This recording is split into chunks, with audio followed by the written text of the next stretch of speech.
June 22nd, 2026. Let's get into it. Quick shout out to today's sponsor, GridTerm. Run multiple terminal sessions side by side, perfect for Claude Code or Codex Power users. Go to gridterm.com, link in the description. Groq just came back from the dead with a $650 million raise. And honestly, this is the comeback story of the year.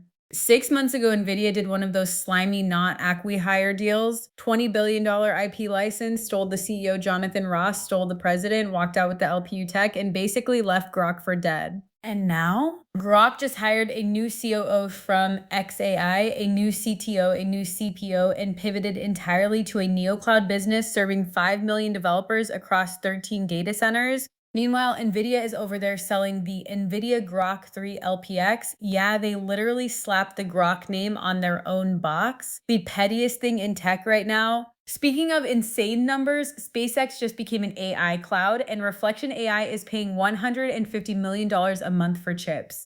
That's a $6.3 billion contract running through 2029 for access to Nvidia GB300 chips at the Colossus 2 data center near Memphis. And here's the wild context. SpaceX already has Anthropic paying $1.25 billion a month and Google paying $920 million a month. Elon basically turned a failed AI lab into a chip rental empire. Reflection is leaning into the open weight angle hard, especially after the US government straight up banned Anthropic's closed models, Fable and Mythos. Open source is having a moment. But that's not even the craziest thing today. Claude's thinking output, not real. A developer named Patrick McKenna went digging into Claude Code's session logs, opened up an extended thinking block, and found a 600-character encrypted signature. No actual reasoning text, just gibberish. Turns out Anthropic encrypts the real thinking with a key your machine never receives. What you see in the UI is a simile of the reasoning, not the reasoning itself. Want the actual thoughts? Sign an enterprise agreement.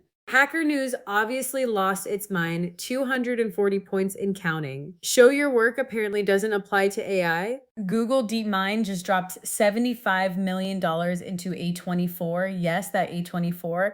The studio behind Backrooms, Marty Supreme, and Everything Everywhere All at Once is now officially in bed with Demis Hassabis to build AI tools for filmmakers.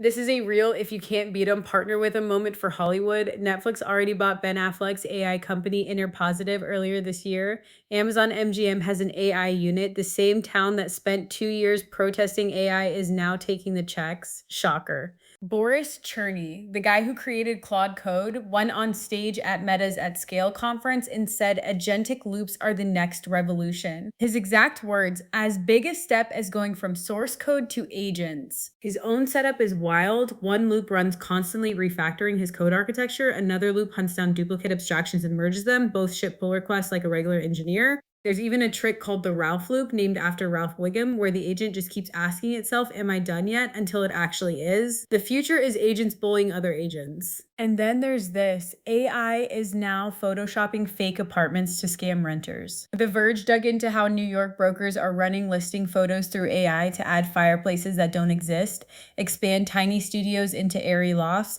and fix every broken stove knob in Manhattan. One renter showed up to her dream studio and found a totally different unit, no fireplace, sink in the wrong spot, busted stove. Her friend's tip off, there was a houseplant on a gas burner in the listing photo. Virtual staging used to cost $40 to $400 per listing. Now with AI, it's basically free to lie. Street Easy is cooked. Don't forget, GridTerm lets you run all your terminal sessions side by side. Gridterm.com, link in the description. That's the show. See you tomorrow.